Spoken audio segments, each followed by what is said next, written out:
What is up, everybody? It is I, the saltiest Gaijin, coming to you here on YouTube, and today I wanted to talk to you about Grounded. If you've been following the channel, of course, you probably saw our recent video, just our kind of first thoughts on Grounded.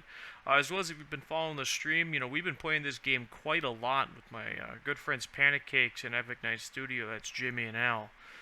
For those who watch the stream, and we've been having a boatload of fun. So we're going to be doing a couple of videos here just regarding Grounded, and today we're going to be focusing on really just my top 3 things here in Grounded. So we got a lot to talk about.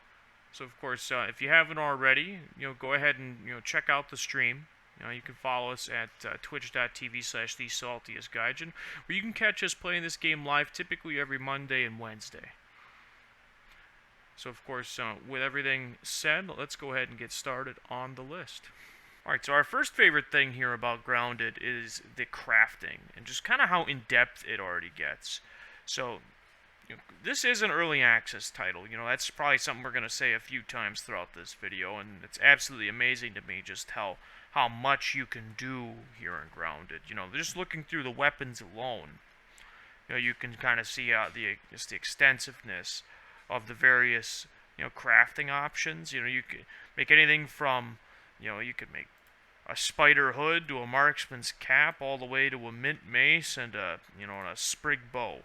It's all over the place, the various options that we have, and honestly, it's become it's become quite the adventure just to learn all the different crafting recipes. As you see here, we of course have all the crafting recipes so far here, and there's only going to be more to come. So this is not only something that I absolutely love so far about the title here while it's in early access, but it's also something that I'm really looking forward to seeing how it's expanded upon. The having not only the different weapons, and the weapons scale more in the traditional sense of a larva blade is worse than a spider fang dagger, which is worse than a mosquito needle. At least most of the time, or you have a level 1 and a level 2 hammer, and same with the axe, shovel, and upgraded shovel. And I love the kind of the flavorful way that you go about making these weapons, starting with something rudimentary made out of rock to something made out of tough stink bug parts. Absolutely a lot of fun. But even not only with that, just really also the depth here of things like the armor.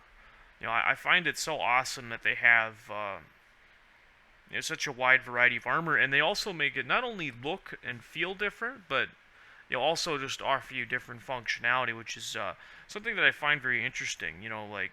If you come down here, you have ant armor, not the most defensive, but it does give you extra hauling strength, as well as if you're wearing a full set of ant armor, you don't get aggroed by hostile ants. But then you switch over here and you can look at something like the ladybug armor, which is clearly a much more defensive armor, but it doesn't offer you those same utilities. Gives you some extra blocking strength, but that's about it. But then you switch over here to the spider hood, and we're talking less armor, but increases your movement speed. The firefly headlamp doesn't give you any armor, but lets you see in the dark. The bubble helmet. Again, you don't get any armor, but it lets you breathe longer underwater. Just all sorts of wide variety of stuff. And honestly, it makes it feel like, though, even though I have koi scale chest plate available to me, which is a very defensive armor, or I could even use a ladybug chest plate. Sometimes I am gonna still need a grub vest, which just increases my max stamina, or maybe I want to wear a clover poncho to stay fuller, because those things impact the survival element of the game. So it's just a very awesome and in-depth crafting system so far, and I'm really excited to see how they continue to expand upon it. We've only gotten 2 tier 3 pieces of armor so far in early access, so here's to hoping we get more. And then of course outside of the the weapons and armor, there's also just the structures. From rudimentary grass and stem structures, grass wall, just some blades of grass, stem, just some hard stem. They even more recently added where you can make bricks out of mushroom. You could make roofs out of crow's feathers, as well as even making clay and pebblet foundations. It's quite a lot of fun, and I can only imagine how much more in depth they can really get here with the crafting, and not only with the weapons and armor, but even here with the structures. And it's just been a lot of fun to to really explore this. As a matter of fact, coming out of the menu here, you can see that I've structured a whole base here. You can get quite elaborate. This is rather basic, but you could get quite elaborate. There's scaffolding down below to make an even surface with a nice, wonderful second floor platform.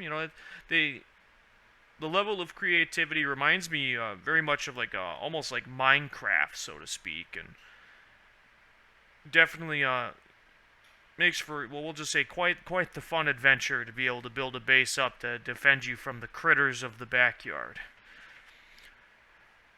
And moving on, speaking of critters, and our number 2 favorite thing about Grounded are all of the wonderful little creatures roaming around the backyard. So as you see over there, that's a wolf spider. He's just lurking, creeping around, absolutely terrifying the hell out of me and haunting my nightmares. But that's just one of many creatures that roam around the backyard here. There's orb weaver spiders, there's ladybugs, there's ants, there's little aphids, weevil bugs, bombardier beetles, stink bugs, and even in the water there's bell spiders, big old koi fish, and even tadpoles and water fleas. You got quite a variety of creepy crawling critters, all of which do a fairly good job at making my skin crawl, especially the spiders. Speaking of spiders, we can probably go ahead and... So I feel like, a lot of these creatures, and I can only imagine they're going to add more creatures. Oh, see, there's a ladybug. The wolf spider's out and about. It's bad news for us. But I've been absolutely impressed by the wide variety, though it's not nearly as many creatures as, say, some other games have. Just given that, just sort of given that it's an early access title. But I feel they did a really good job on the creatures that they did include in the game, which is very important. I feel this is a very quality over quantity situation when it comes to the game itself. And to be perfectly honest, I found that it's already fairly deep, and can only get better from here, in my opinion. So it's been something that's been, though at times quite fear-inducing, definitely making for quite the excellent gameplay experience, to say the least. And the last item on our list of our top 3 favorite things about Grounded is really just the setting. Grounded is set in your own backyard, and honestly, when I'm playing through the game, it's a setting that feels somehow, quite familiar, but at the same time very exotic. It makes for quite the interesting gameplay experience. Like right now we're roaming around here at an anthill and, just sort of having our go of the place. But, this has been, quite the fun experience in general, where we can, you have these types of settings where they've reimagined, the classic, sort of cave dungeon. And now it's an anthill, so it's something that's both familiar and we've probably all seen, at some point in our lives, and they've reimagined it into this kind of, fun and wonderful place. Where now it's not an anthill, it's a dungeon cave where, you can go exploring into the depths of the darkness and, come back with some treasures. It's an absolute, awesome sort of reimagining of that setting. But even something as simple as, here we are, we've got, where we're just near the, this is a bunch of dry grass, and somebody had just sprayed some pesticide down, so it's poisonous. So, we're just sort of roaming through here, and it's not just your backyard where there's a dry patch of grass here. It's a poison fog in what feels like a deep jungle of dry grass. And even the more luscious areas, in other parts of the map, the pond where, there's a massive fish running around. It's a boss monster, as well as then they've added in these miniature labs to, to really sell home the sci-fi vibe. So I feel, Grounded's done, really just an excellent job of providing this absolutely amazing sandbox, almost a literal sandbox in a way, for players to roam around and delve into. And I feel that they've done, just so much creative work in reimagining some of the things you'll find in your backyard. Like, this is a giant leaf, but it's also, the starting area where, you start off in this safe space, canopied by a leaf, to walk out to, well, that's our mushroom brick hut we've built.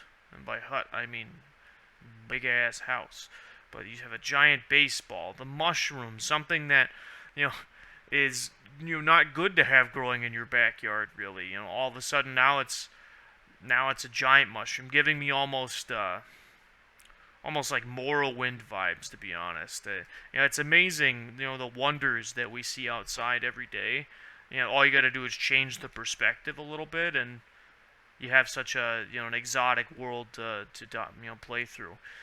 So this has been probably my absolute most favorite thing about Grounded, and I'm really excited because as we look at the map, most of the map here is still pretty unexplored territory. Like, we have the pond, there's this section up here, but there's a whole part of the yard that just hasn't been developed yet.